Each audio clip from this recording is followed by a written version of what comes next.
A Ford Escape Probe, new right to repair deal, get your pizza delivered, and more. Good morning, everyone. I'm Laura Harris. Welcome to First Shift. Coming up, more on those headlines soon. But first, our lead story. Lithia's 3 years into its audacious plans of reaching $50 billion in revenue by the end of 2025. The nation's largest retailer of new vehicles also aims to grow further, both geographically and by entering into new businesses. The auto retailer helped usher in a new era, and Lithia's revenue has soared as a result of rapid acquisition growth. But the company wants to continue its growth beyond 2025 by exploring new vertical and horizontal opportunities. To read more on this story, go to autonews.com. And be sure to watch today's afternoon video show where we'll take a deeper dive into Lithia's future plans with Automotive news reporter Jack Walsworth. Automakers and repair shops strike new right to repair deal. That would include covering telematics data.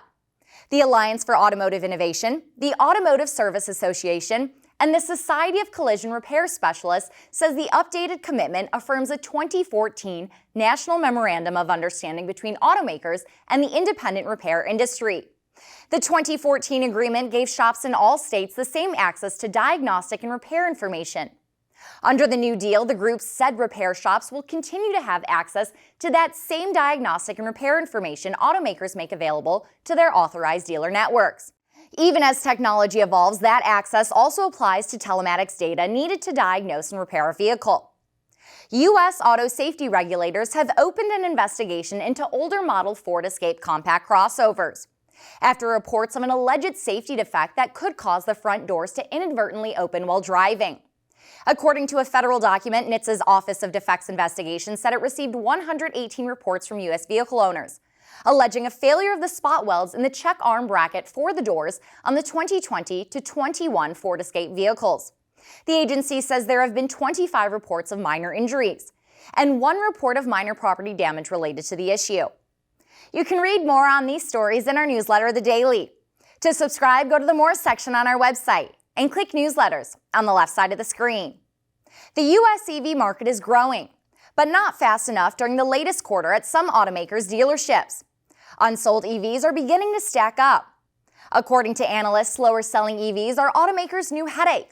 Rising inventories and price cutting could represent only a short-term pause in EV market growth. But boosting U.S. EV sales above the current 7% market share level will be more costly and difficult than expected, even with federal and state subsidies. Automakers in North America have billions of dollars in EV-related investments. And if production of EVs continues to outpace demand, automakers will have to choose between slashing prices and profit margins or slowing assembly lines. Now picture this. You're at home, you just started a new movie, and you want dinner. Pizza sounds great, but you need it delivered. Well, guess what? Domino's will allow food orders through Uber's delivery apps. The chain says it's an effort to boost sales amid slowing delivery business. Under the global agreement between the pizza maker and ride-hailing company, Uber Eats will be the exclusive third-party platform in the U.S. until 2024. Domino's says the partnership will begin in 4 pilot markets in the fall of this year.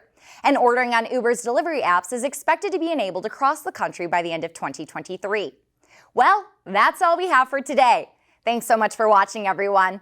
Be sure to follow us online at autonews.com for updates from our reporters all day, every day. I'm Laura Harris. Have a great day, and I'll see you all next time.